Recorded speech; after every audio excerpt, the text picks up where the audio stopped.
Hello and welcome back to part 3 of my documentary on the Isle of Thanet, and today I'd like to talk to you about Thanet's influence on the arts, and in particular on 3 artists and writers who have all been inspired by Thanet in one way or the other. I've chosen 3 people who Thanet has had a very specific effect on. The first of those being William Dyce, who painted this painting Pegwell Bay, which was displayed at the Royal Academy in 1860. Dyce was a member of the Pre-Raphaelite school of artists, and I've always had a liking for Pre-Raphaelite painting ever since I was a student. Pre-Raphaelite painters were often on posters that Athena sold and students had up on the walls of their flats and bedsits, and I was no exception. One of the things I really like about the Pre-Raphaelite school of painting is that it is so well observed. The detail on it is minute and painted with incredible skill. If you go to the Tate Britain gallery to look at this particular painting, you'll see even really close-up details such as the wicker baskets that the women are holding and so on. It's just painted almost to life. The skill is just astonishing. So it's possible to stare at a Pre-Raphaelite painting and see more and more in it. It can just absorb you for ages. Unfortunately, you have to really see the painting itself rather than this image on the screen to see what I mean. But to give you one slight example, just take a look at the cliffs and the way that the layer of sand deposit at the top of the cliff is a changing colour. It's sort of light sandy brown colour there, and then compare that to this actual picture of the cliffs at Pegwell Bay, and you can see how the artist has got it just right, just the right tone of colour, the right depth of the layer. Obviously this picture was taken in sunlight, and the mood of the painting is a lot darker and gloomier for reasons I'll go into later. But that's just one large example. If you look at the tiny details on the picture, you'll see everything is reproduced in photographic detail. And of course this is the period when photography was in its infancy, and artists such as the Pre-Raphaelites would have been observing what was happening and not so much feeling threatened by it, but seeing it as a new way of portraying the world about them, which they then tried to recreate in their own work. But having said that, Dyce hasn't attempted in this painting to reproduce an exact photographic position on Pegwell Bay itself. You're looking at some cliffs, and Pegwell Bay has got to be that area in the distance and around the corner of that edge of cliff there. And as far as I know, that doesn't represent accurately any particular spot on the coastline of Thanet, although that's hard to say for certain because the coastline has changed rapidly over the years due to coastal erosion. Just take a look at this short clip of film further down the coast at Dumpton Gap that shows the cliff edge and a pathway that was clearly put there in the 40s or 50s, made out of concrete, has been undercut by erosion So just in the last 50 years, the cliff has fallen back that much.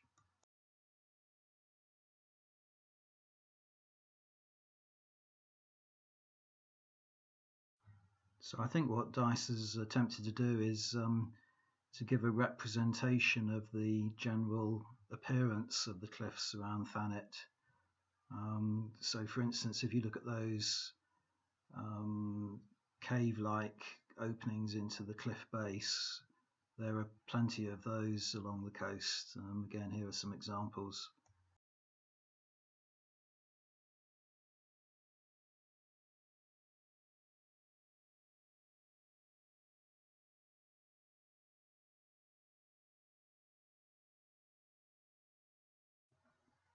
So why is Dice demonstrating this fascination with the cliffs and trying to reproduce them accurately?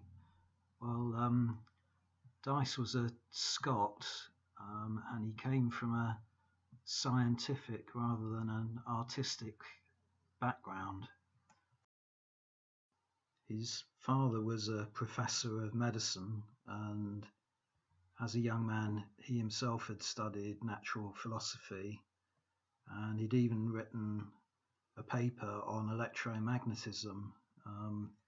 And interestingly, his nephew was the Maxwell, who was famous for Maxwell's laws of electromagnetism. And the Scottish scientific community was a fairly close-knit bunch, and he would have been very aware of the controversy surrounding the theories of a chap called James Hutton, who at the end of the 18th century had really described the stratification of cliffs, and James Hutton is referred to as the father of the science of geology. But Hutton's statement of belief was that these layers had been laid down over millions of years and weren't the result of apocalyptic acts or the acts of God, which clearly flew in the face of creationists and early Victorian ideas of the creation and of how the world was formed and how old the world actually was. The Victorians in 1860, when Dice's painting was on display, looked at it and looked at lines of flint such as these and recognized them as representing millions of years of natural history, which put the human time span into some sort of perspective. So Dice's deliberate care in portraying these cliffs in great detail, realistic detail, is an attempt to stimulate in the Victorian mind thoughts on the brevity of human existence and the short span of time in which humans have been on Earth in comparison to the Earth's history. And this is another thing that I like about all Pre-Raphaelite painting, not just this one, is that it's sort of chock full of symbolism and allusion, and there's not just the detail to absorb you in the painting. There are all other kinds of meaning hidden within it. I've been referring to this painting as William Dice's Pegwell Bay, and that's how it's commonly known, but in fact its full title is Pegwell Bay, a recollection of October the 5th, 1858. Now that's a pretty strange title for a painting, so what was Dice trying to infer? He certainly wasn't there painting away on that day in October 1858. In fact, there's a watercolor sketch that he did for this painting that we know he produced in 1857. So why use that title? Well, again, you probably need to see the original painting, but you may just be able to make out a white streak in the sky there. And that actually is Donati's comet, which was most visible on that day in 1858, on October the 5th. So although Dyce wasn't a witness to this scene himself on this particular day, he's chosen to juxtapose this sort of symbol of astronomy and the vastness of heaven alongside the depth of the Earth's history and geology. So you have astronomy and geology juxtaposed, and that adds to this sense of the frailty of the human condition and its position in the vastness of not just time but of space. And not only that, but Dyce has chosen to make the whole painting autobiographical, as it were. Again, you really need to see the original painting, but on the far right, just beneath the cliff, there's a figure there which is an artist carrying artist materials, so that's clearly representing Dyce himself. And then in the foreground there are four figures whose likeness can all be made out on the painting, and the woman on the right is his wife, and then the two women in the centre are his sisters-in-law, and the child is his son. So he's clearly representing his whole family, ambling about almost aimlessly, looking at rock pools and collecting shells or whatever, in this setting of vast space and time. And how strange to consider that he and his family, portrayed in this painting, were the result of a process of natural selection that Charles Darwin had demonstrated in his book on the origin of species, published the year before this painting was put on display at the Royal Academy. And Charles Darwin himself had stayed in a guest house in Ramsgate in 1850, probably 10 minutes walk from this very spot. Now, most of the images you will have seen in this and my other two parts of the series so far of Thanet will have shown you Thanet during nice sunny weather. And that's because I took them in the summer of 2015. But this painting is dated very specifically October the 5th. And another thing I really like about the painting is that Dyce has captured the autumnal feel and the look of Thanet in the autumn period, not at the height of the summer, when most Victorians would have known of it, as it was such a popular holiday resort, and they probably frequented it more during the summer months. So to give you some idea of what I mean, just have a look again at the sort of ambient light in this painting, and the watery sunlight and the way it reflects off of the shallow sea in Pegwell Bay. And then take a look at these three pictures that I took during the autumn of Pegwell Bay.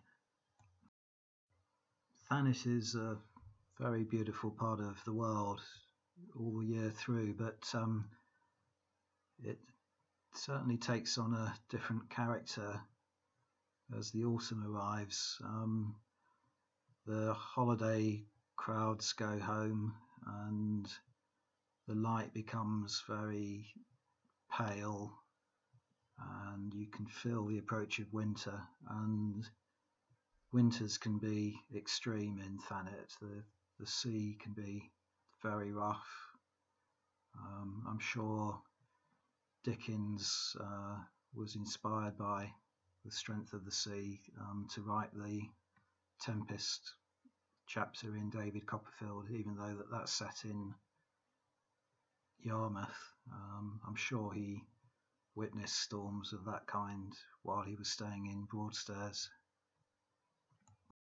And autumns in Thanet certainly can affect your mood. Not saying that they're depressing, but there is a certain melancholy about the place, and it does subdue you a little bit. And in the autumn of 1921, the next artist I want to discuss with you came to Margate in the hope of recovering from a nervous breakdown, and that person was T.S. Eliot, who penned a great deal of his famous poem The Wasteland in Margate during that stay. I'm not going to try and analyse The Wasteland for you. It's way too difficult a poem to do that. Very intense and impenetrable, but at the same time, it's such a brilliant poem to read. It really resonates. Every single word has a sort of powerful effect on you, and in a way that makes it similar to Pre-Raphaelite paintings, in that the more you study it and the more you think about it, the more you get out of it, the more you can see and find meaning in it. But there are a number of themes in the poem that I think you can link to Thanet and link to that period when T.S. Eliot stayed in Thanet in the autumn of 1921. So 1921, of course, is soon after the end of the Great War, and November the 11th, 1921 was the first annual Poppy Day. So Eliot would have been in Margate at that time and seen people selling paper poppies on the street corners. So he would have been very aware of the after effects of the Great War. And then another major theme in the poem is the idea of death at sea, travel by sea, and death at sea and drowning at sea. And that was a very common experience for people living along the shoreline of Thanet. The Goodwin Sands are just offshore and were the site of a great many shipwrecks over the years. And there are also a great many references in the poem to the Thames, and of course Margate is situated on the sort of northern coast of Kent, but more or less at the mouth of the Thames estuary. So Eliot would have been aware of that watery link to the capital. And Eliot is really good at allowing you to hear and see and smell the sea when you read the words of the poem. I'd like to just read you this one little excerpt from it, which is the section called Death by Water. Phlebas the Phoenician, a fortnight dead, forgot the cry of gulls and the deep sea swell and the profit and loss. A current under sea picked his bones in whispers. As he rose and fell, he passed the stages of his age and youth, entering the whirlpool. Gentile or Jew, O you who turn the wheel and look to windward, consider Phlebas, who was once handsome and tall as you. We have a good idea of how Eliot passed each day during his stay in Thanet from his letters and diary, and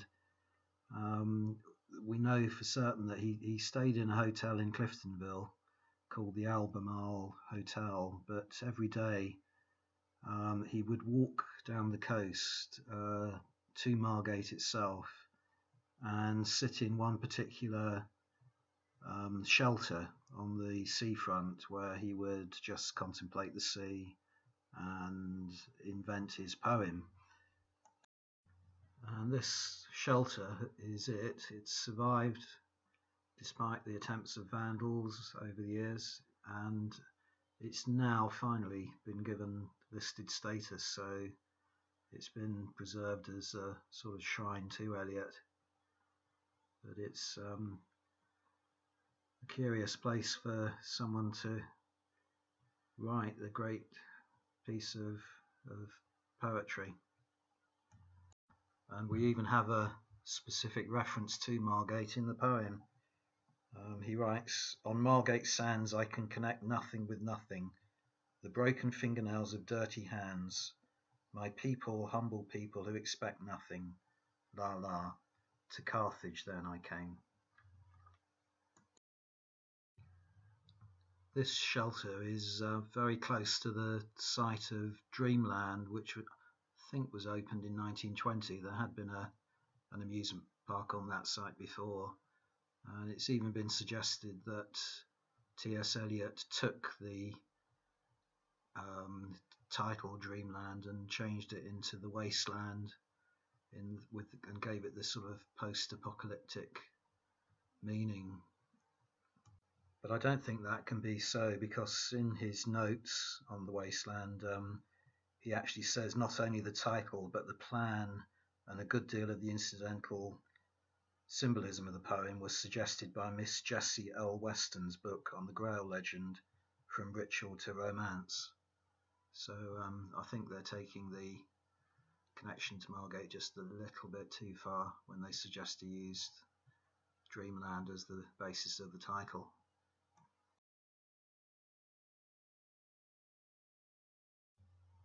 Okay, now I'd like to move on to the third work that has been inspired by a stay in Thanet, which is John Buchan's The 39 Steps. So Buchan wrote this book while he was recuperating in Thanet at the outbreak of the First World War, so in sort of August, September 1914. And from the moment he wrote it, it has been extremely popular. But I'd like to say right at the outset that I cannot stand this book, and I want to kind of disassociate myself with all the sentiments in it. Most people who think they know the story of this book are really basing their opinion on the various film versions that there have been of it, the most famous being Alfred Hitchcock's. Hitchcock made the most of this sort of classic theme that he had in a lot of his films of an innocent person on the run from the police and trying to avoid capture before he unravels a sinister plot. Very much like Hitchcock's North by Northwest, I think it's called, with Cary Grant. Very similar kind of idea. But I don't think there's been a single version on film or TV of this book that's actually followed the script exactly. For instance, most of them have some kind of female character in them as well. That character doesn't exist in the book, either as a kind of romantic lead or even as a sort of feisty female character, such as there was in the TV version that was on back in 2008, where they basically used the title and hardly used any of the plot at all. And then on top of that, Buchan really is straight out of his age. He actually died whilst Governor General of Canada, but he was a staunch imperialist, and just about all of his books would probably be banned nowadays. They're full of racist and sexist statements, and they're nowadays they would be considered very inappropriate. So I don't recommend you read the 39 Steps or any other of his works, but this story of the link to Thanet is actually quite interesting, so I'd like to put it in this film, even though I disapprove of the book itself.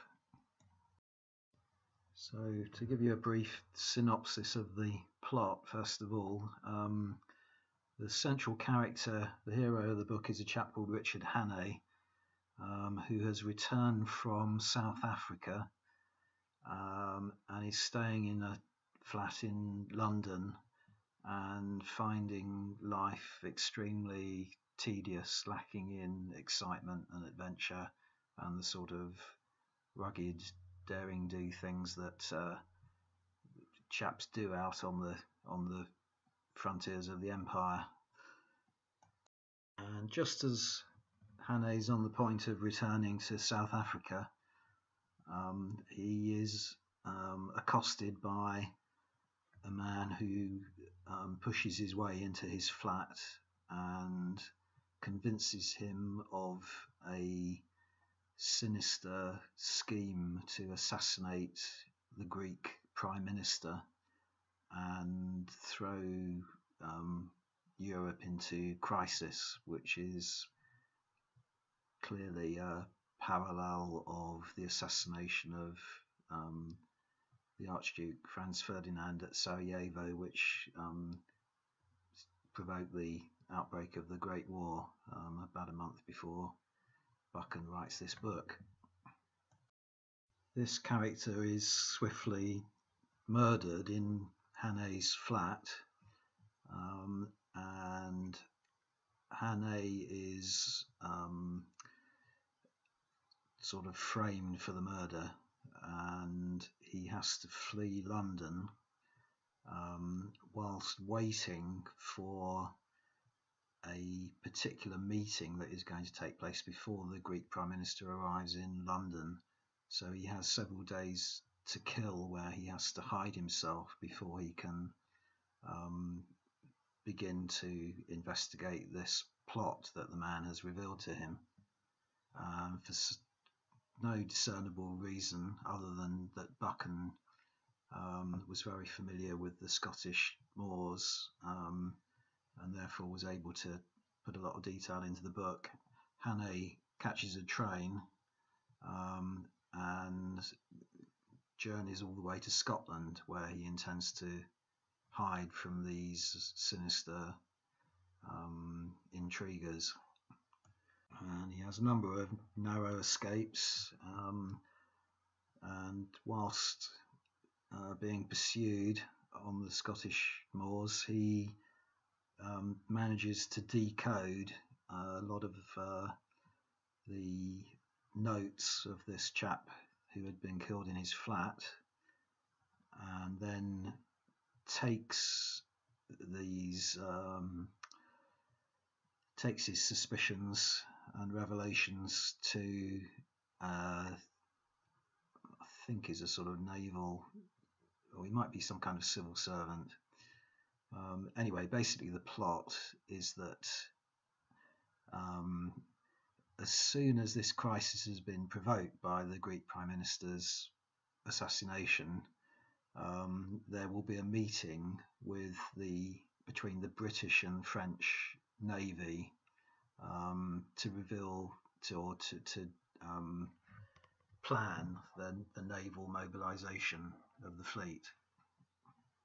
And it's these details that the Germans are seeking to gain access to. And the chief villain, who is this German master spy, is so skillful that not only is the Greek Prime Minister assassinated despite the warning that he's going to be, the German spy also manages to disguise himself as one of the British admirals, attend this meeting and leave it with the details of the mobilisation, which he can then pass on to the German Naval High Command. So I hope I'm giving you an idea of how preposterous this plot is, as well as how distasteful a lot of the sentiments in it are as well. Right, so from his understanding of the coded notes of this guy that's been murdered, Thanet deduces that the master spy is holed up somewhere on the coast, right beside a cliff that has a staircase leading down to the beach, from which he intends to make his escape. And by a process of logical deduction, they determine that this hideaway is on the Kent coast, in a place called Bradgate. And there are just too many parallels between the fictional town of Bradgate and the actual town of Broadstairs for this to be a coincidence. So Buchan is now drawing on his knowledge of Broadstairs from his stay there. Broadstairs' original name was Bradstow, and on either side of Broadstairs you have Ramsgate and Margate. So Buchan has just taken the stem of the original name for Broadstairs, Brad, and added it to Gate to come up with the name of this fictional town. And he describes Thanet looking out to sea from Bradgate and seeing the lightship on the Cock Sands, and the Goodwin Sands are just off of Thanet, as I've already mentioned, and on it until quite recently were two lightships, one of them being clearly visible from Broadstairs, the Goodwin lightship, which was a sort of prominent red painted ship with a lighthouse beacon in the centre of it, and that would certainly have been there in Buchan's day. This is the house where John Buchan stayed. It's in an area of private houses, private estate on North Foreland. This house is called St Cuby, and the fictional house where the German master spy stayed is described as a red brick villa with a veranda, and its name was Trafalgar Lodge. Towards the climax of the book, Thanet is lingering around this house, trying to find a pretext to knock on the door and enter it and surprise the residents. And he describes a golf course nearby, and this house on North Foreland is very close to the North Foreland golf course. And he also describes Thanet as passing the Coast Guard from the local wireless station. And a very prominent feature of North Foreland is the lighthouse and Coast Guard station there. But the absolute clincher is that just opposite St Cuby are these steps cut through the cliff leading down to the beach, and Buchan apparently was fascinated by these. When he was staying there, there were 78 wooden steps, and he used to climb them 2 at a time, giving you the number 39. So that is the entrance to the original 39 steps, and there is St Cuby where Buchan stayed. So there's really no doubt that he based this whole area, used it as a basis for the story. These are some of the neighbouring houses on this estate. I'm going to come back to those in a moment. So at the time that Buchan wrote the 39 Steps, just a month or so into the war, inevitably there was a great deal of hysteria, and even in Thanet there were some stories of German spy activity, which he must have been aware of. There was one particular story that appeared in the Thanet Times of a woman who was accosted by 2 men, one of whom was armed on the cliff top. But when the police investigated, they discovered that the 2 men were themselves suspicious of the woman as being a German spy, and the revolver was a toy gun that they were trying to intimidate her with. So the German villain in the 39 Steps is a completely fictionalized character, but the odd thing is that in the 1930s Thanet did see some genuine German espionage activity. This bungalow looks to me as though it's of modern construction, but it might be the restored bungalow that stood on this site in Stanley Road in Broadstairs, and in 1935 it was rented out to a German by the name of Dr. Goetz, who had with him a 19-year-old girl who he presented as being his niece, and this niece soon caught the eye of a local RAF man based at Manston, who innocently, as it were, began to feed her diagrams and information about Manston Airport. And Goetz was eventually found out when he returned to Germany briefly, and the landlady of the bungalow, the owner of the bungalow, Mrs. Johnson, found a miniature camera in the pocket of his overalls and reported this to the police. And when Goetz returned to Thanet, he was arrested and imprisoned until 1939, when he was repatriated. And then he was dropped into Ireland in the 1940s and again uncovered and imprisoned and kept there until the end of the war. And when he eventually was told that he was going to be repatriated to East Germany, he preferred to commit suicide. He took strychnine and died rather than be repatriated to the Soviet bloc. But what is really bizarre is the story that I'd already touched on in part 1 of this series, that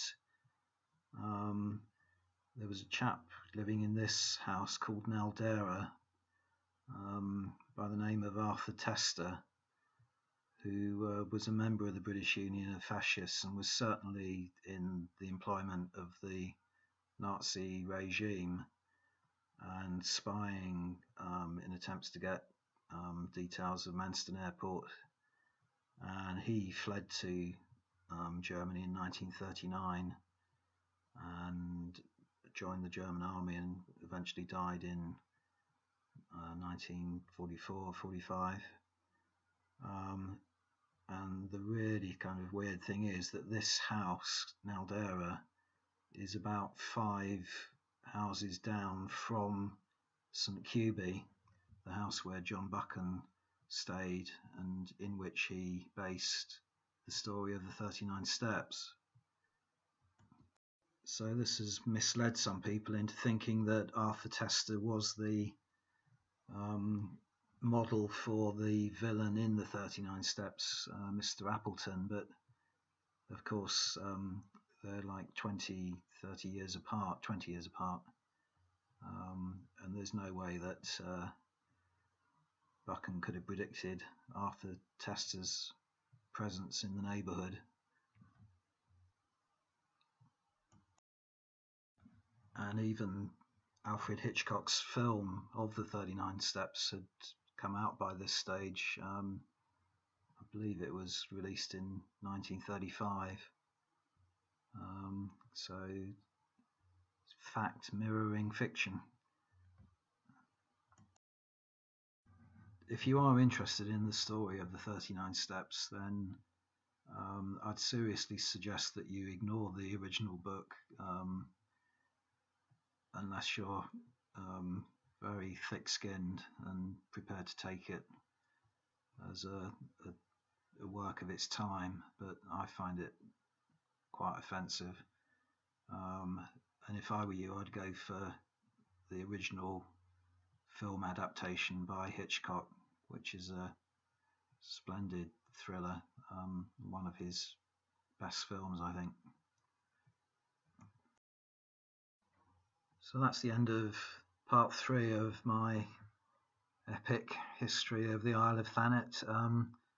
Thank you very much for watching. I hope you've enjoyed it, and I've probably got one more film, which will only be a short one, just showing you some clips that I think you'll be interested in that I couldn't fit into any of the themes of the previous 3 films, and I'm going to try editing it with some new software that I purchased today, and see if I can improve the presentation of it a little bit.